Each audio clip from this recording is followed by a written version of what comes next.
gurgurana waba baate babe maala biya keenya nagaa haa galu biya keenya nagaa haa buusu nagaan nuuf haa ta'u aksiyoona kana immoo waliin guddatee hawwaliif yaadu hawwaliin araaramu hawwaliin beeku hawwaliin araarsisu hawwaliin guddinu waliif akka yaadu akka ilmoo arbaa waan wal nu haa jaallachiisu afaan keenya akka damma walitti haa mi'eessu.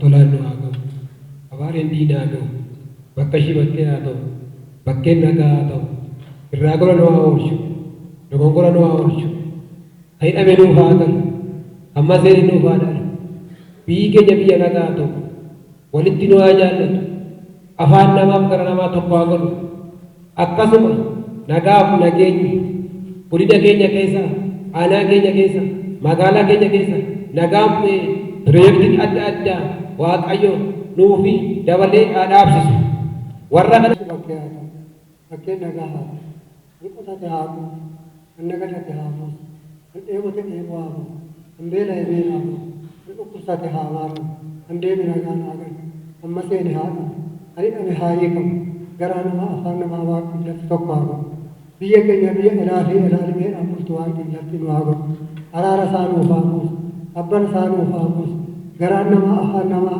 tokko haa ta'u ani jedhe waaqni laftaa jedhu gadaan quufa fudhattila.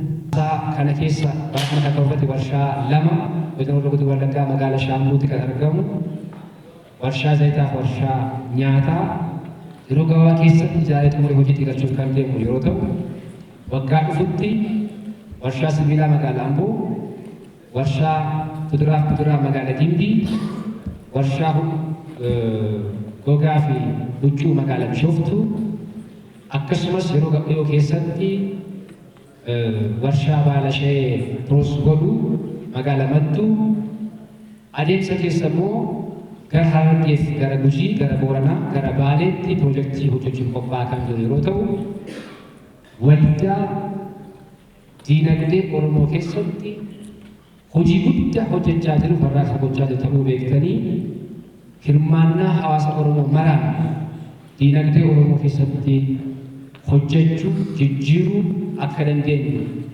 hubannee itti galle ta'uusaa beektanii sagantaa kanarratti yaada barbaachisu akka Oromootti akka magaalaa Shaambuutti miti akka godina Oromoo Wallaggaatti miti hawaasa keenya hundumaaf galtee kan ta'u yaada akka nu dhageeffattan marii keenya guutummaatti akka hirmaattan waamicha gochaa sagantaa keenya saaginsaaf kantiibaa magaalaa Shaambuu waamicha sagantaa bansaa akka isaan nu godhan affeeraa kantiibaan keenyas itti gaafatamaa waajjira kan bulchiinsa godina Oromoo Wallaggaa obbo Dagafaa Cimarraa mootummaan uummataan filamee amma gaggeessummaa laachaa jiru warraaqsa dinagdee uummata keenya kan uummata Oromoos haa ta'u kan uummata Itoophiyaa cimsuudhaaf hojii ijoof karoora ijoo godhatee hojjechaa kan jiru ta'uu ni beekama.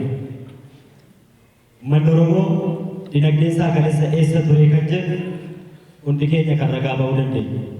Har'a garuu turtii waggoota muraasaatii asitti gaggeessummaa mootummaa amma kennamaa jiruutiin dinagdeen Oromoo cimuu danda'uu qaba kan jedhuutiin warraaqsi dinagdee daangaatii hanga daangaatti akka inni socho'uu qabu kallattii qabsiifamuudhaan ammas bifa waldaadhaan qaamoleen garaagaraa abbootiin qabeenyaa kutaan hawaasa garaagaraa walitti dhufee waldaa isaa ijaarratee aksiyoona isaa ijaarratee kan socho'aa jiru ta'uusaa ifatti ni beekama.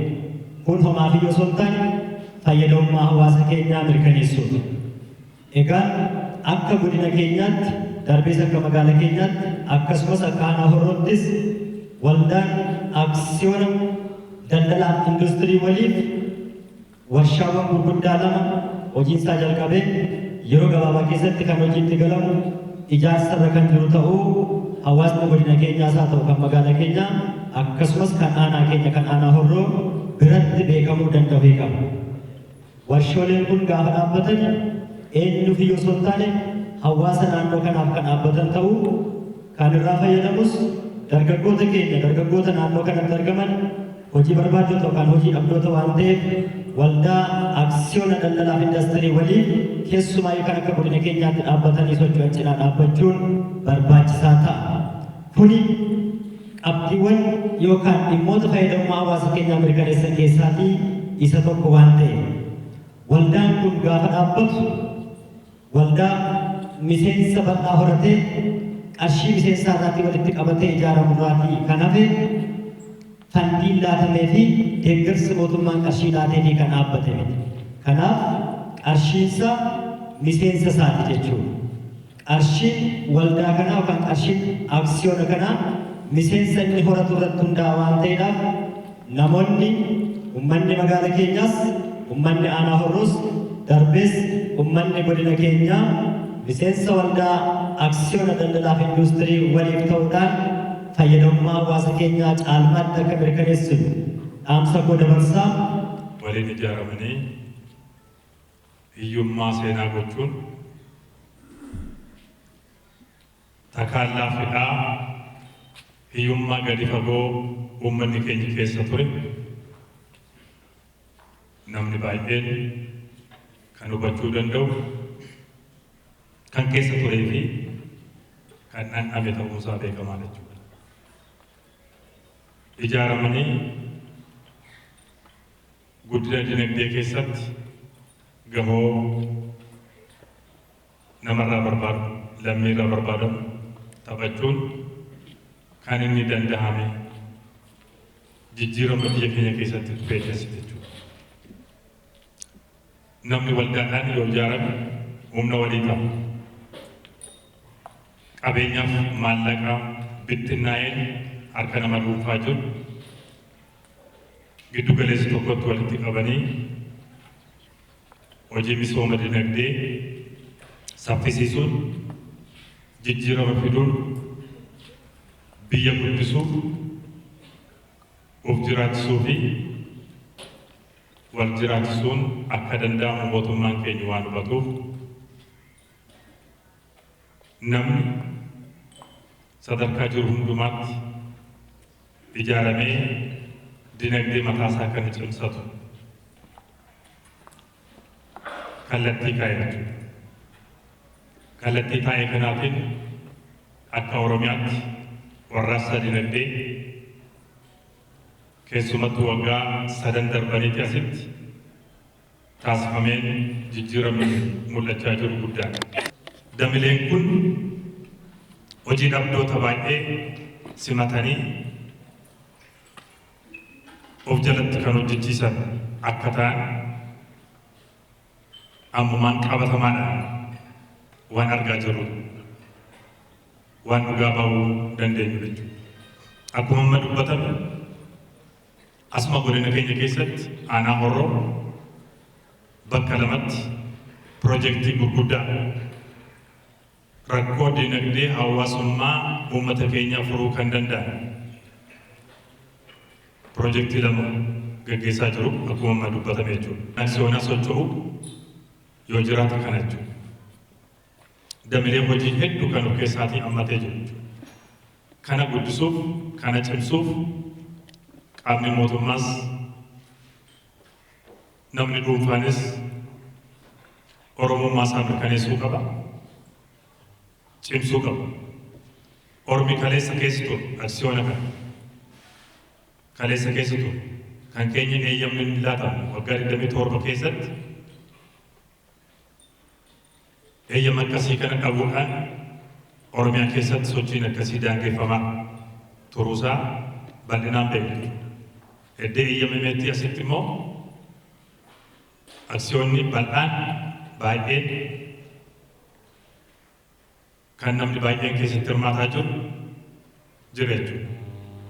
Haa ta'u garuu sochii kana fakkaatu akka aksiyoona kanaa kan socho'u bal'ina qaba. Kanaaf hojjetaa mootummaa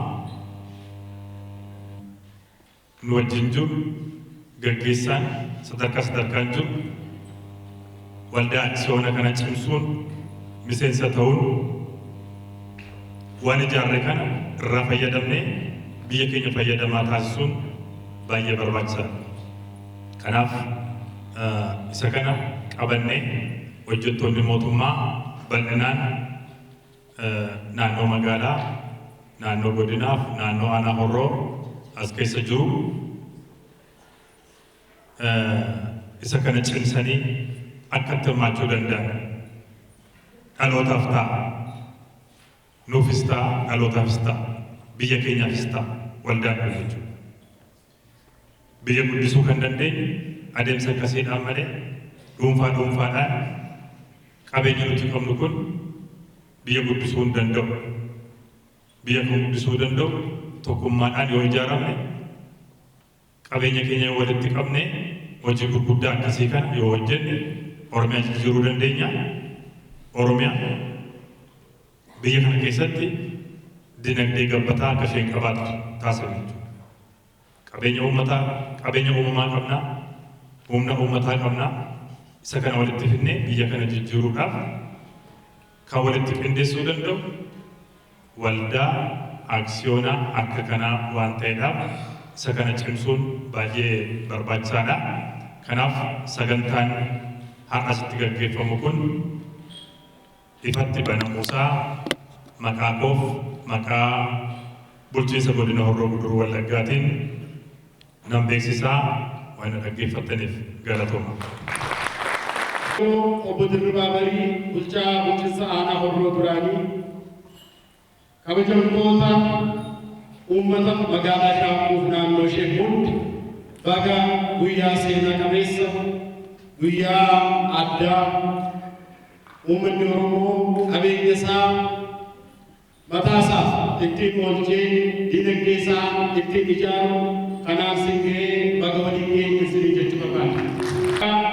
Miseensonni waldaa kanaa fi hirmaattonni sagantaa kanaa argamanitti haala kanaatiin ifuunsa baay'ee nama gammachiisa ammallee dhageenya baga gammaddan jechuun barbaada. Ittaansee waldaan aksiyoona daldalaa fi industirii waliin godina keenya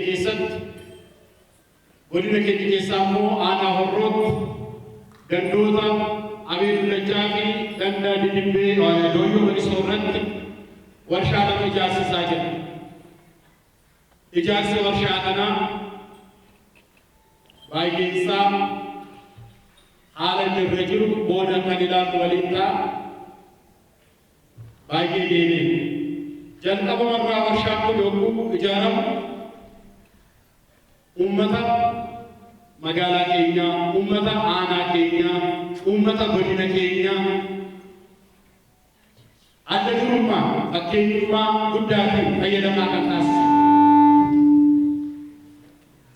taasisaa jechuudha. Kanaan dura uummanni Oromoo qabeenya isaatti qabeenya uumamaa irra keessaas kadhafa keessaas otoo bal'aa qabu akka itti fayyadamneef dinagdee akka ofii utubneef hacuuccaan adda addaa dhiibbaan adda addaa ture. Keessumaayyuu inni waggoota 27 duraan ture keessatti immoo olaantummaan saba kanaa bal'ina lafaatiin sabummaatiin jiru akka hin mul'anne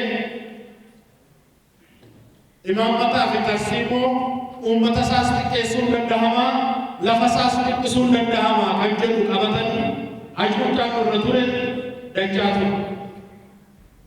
Kan ofirraa fonqolchine qeerroon keenya qarreen keenya uummanni keenya qabsaa'ee yeroo sirna kana ofirraa kuffisutti uummanni Oromoo siyaasaan qofa miti dinagdeetiinis utubamuu qaba. Jijjiiramni Oromoo keessatti dhufu jijjiiramni Oromiyaa keessaa fi biyya kana keessatti dhufuu qabu jijjiirama bu'uurarraa ta'uu qaba. Bu'uurarraa ta'uuf immoo dinagdeen iddoo olaanaa qaba. Kan jiruutiin kaayyeffamee waldaan kun yeroo hundaa'utti Oromiyaafis godina keenyaafis aanaa keenyaafis fakkeenyummaa guddaa qabaa jechuudha. Kanaaf uummanni Oromoo kaabaa, kibbaa, bahaa, lixaa jiran hundu aksiyoona kana bitachuudhaan diinagdee Oromummaa utubuu qabnu.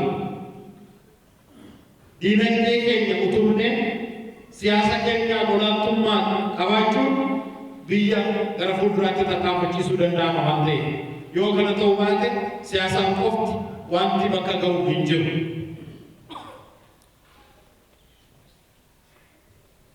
Sirna darbe keessatti sirni wayyaanee iddoo olaanaa kan inni qabaatee fi hamma ammaatti illee dhiibbaa guddaa geessisuu kan inni danda'e diinagdeedhaan baay'ee utubee waan tureef sana keessatti immoo uummanni keenya diinagdeedhaan akka kufu taasifamee ture. Kanaaf kana jabaannee hojjennu. Kana maddiidhaan guddate miliyoona 300 jira kaampaanii dhaabbanni kun kan aksiyoona duwwaadhaa gara hojiitti yoo hiikne garuu kaapitaala birrii tokko kaapitaala birrii miliyoona 300 jechuun kan abbootii aksiyoonaati.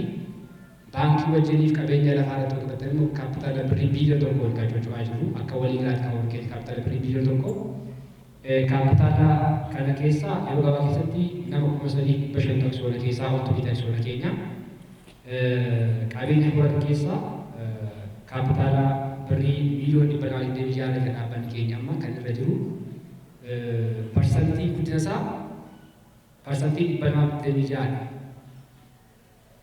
Kaapitaala gara bu'aatti divideendiitti hin gale malee guddinni isaa parsantii 226 guddachaa jira dhaabbanni kun akka jirutti. Alargeeffisaadha. Akkasumas bakka barbaachisuudhaan tajaajila hawaasummaa fi uummataa keessatti gara fuulduraatti hirmaana keessumattuu turizimii kana, hoteela kana, teekinooloojii keessatti hirmaachuu hin barbaanna. Haga ammaatti hojii hojjetame keessaa bu'uuruma muraasa dhugaasanii hin kaasa. Xiyyeeffannoo waldaa kanaa inni guddaan manufaaktariingiidha. Manufaaktariingii gaafa jennu namni warshaa qabu hin qotu. Maaliif galteedha waan ta'eef? Namni warshaa qabu arguu danda'a galteedha waan ta'eef. Gurgurata zayitii immoo gaafatu gatii madaalawaa argatee deema kan jedhu magaalaa Shaanguuti. Yaa Shaanguutti qabanne naannoo Shaanguutti warri aanaa horroo deemaa jenna magaalaa guddoo keessa Shaanguudha malee horroo miti waan ta'eef jechuudha. Maaliif warri gudduras keessa jiru warri torban gudduras keessa baay'ee jiru ture ijoolleen eebantuus ijoolleen giddaas ijoolleen tuulamaas as keessa jiru waan ta'eef magaaluma kana boolanii warra aanaatiin gochuun gootu magaalaa keessa guddoon Shaanguudha. Warshaa baala shiroo yoo qabate kan qabu birrii kaapitaala birrii miliyoona 49 gaggeeffamaa kan jiru. Ijaarsaa guutummaa guutuu kan xumurame oomisha baala shiroo magaalaa kana isinitti kenna saampiliisaa hojiirra kan hojiilee jirudha. Carraa hojii namoota 50 hojiif kan uumedha. Godinoonni xiyyeeffannoo warshaa baala shiroo jiran akkaataa isa ijaaramee hojii danda'a waan ta'eef kanumaan qabattu dizaayinii hojii agarsiisaa deemna malee dizaayinii qofa Oromootti agarsiisu kanaa booda warshaan zayitaa kun bakki isaa godina Horroo Guduruu Wallaggaa aanaa Horroo kan dhabee Dallachaati. Namoonni baay'een warshaan kun irraa haramtu maal ta'a lafa zoonii magaalaa hin balleessa waan ta'eef guddinni industirii zoonii kanaa maal ta'uu qaba tabba kanaa wal ta'uu qaba tabba gite loonoo. Tabbaa hojjannaa jira maanjira gazaan kan koo bakkaana. As jiran waan ta'eef jechuudha. Isaanii beektorii yaada isaanii yookaan gazaanii fa'a. Kana fakkaata warshaan keenya kan nyaataa akkuma gartan kun kan daakuu marsaan kun biiroodha. Duubarraa kan jiru kan immoo kan paastaa fi mokorooniiti marsaa lamaffaa. Dizaayiniin keenya kana fakkaata kan godhuu mirkaneessa. Inni fuulduraa warshaa daakuuti. Inni duubaan jiru warshaa paastaa mokoroonii fi nyaata ijoolleeti kan duubarraan jiru. Kanaaf warshaan kun baay'ee guddaadha, baay'ee bal'aadha. Kaareen kennamu guutummaatti amma kanaan xumurra jechuudha kan kennameeru mooderniidha. Istaandardisaa kan eeggatee hojjetamaa jirudha. Aksiyoona kana keessa godina kanaatti biliyoona 2 akka qopheeffamee jiru abbootiin qabeenya qoma sabaa qaban Oromoo Finfinnee gaafa bitanii birrii 500 faana nutti kennu miliyoona qofaatti kennu. Hojjedhaa ma jedhu. Nuni immoo hojjennaa akka ijoolleen yoo badde haa baddu Oromoo keessaa waliin qabama. Baruun sarara jiraatee ture haaluma waan garaa garaatiin isin baadiyyaa keessa beektanii haga barbaadee hin dandeenye akkasumas ta'ee hawaasa magaalaa kanaa qaama hundumaa galateeffachuu barbaada. Guyyaa tokko hojii keenya dhaaban. qaama hundumaa mootummaa dabalatee nuti qabeenya qoteettanii hawaasni hunduu waan irratti hirmaattaniif galatoomaa jechuu barbaanna. Kaayyoon keenya garuu waggaa dhufu keessatti piroojeektii kana guutummaatti xumurree deebisuu barbaanna. Haasaan koo xumuraa boodatti dhufa garuu kaayyoon pirezenteeshinii kana fakkaata jechuudha. Galatoomaa.